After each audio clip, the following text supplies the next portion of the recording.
శ్రావణ మాసంలో ఆదివారాలు విశేషమైనటువంటి శ్రావణ ఆదివారాల నోము అంటారు.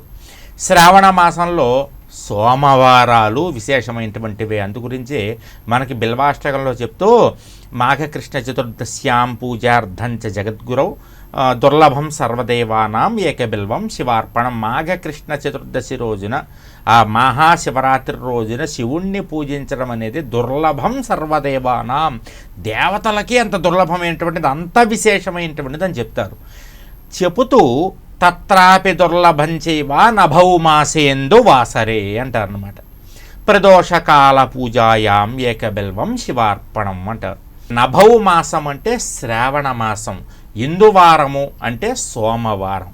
అంటే శ్రావణ సోమవారాలు మహాశివరాత్రి రోజున పరమేశ్వరుణ్ణి అభిషేకించినటువంటి దానికంటే, పూజించినటువంటి దానికంటే, కార్తీక మాసంలో కార్తీక సోమవారాల రోజు పరమేశ్వరుణ్ణి పూజించినటువంటి దానికంటే గొప్పవి యొక్క శ్రావణ సోమవారాలు అని చెప్తారు.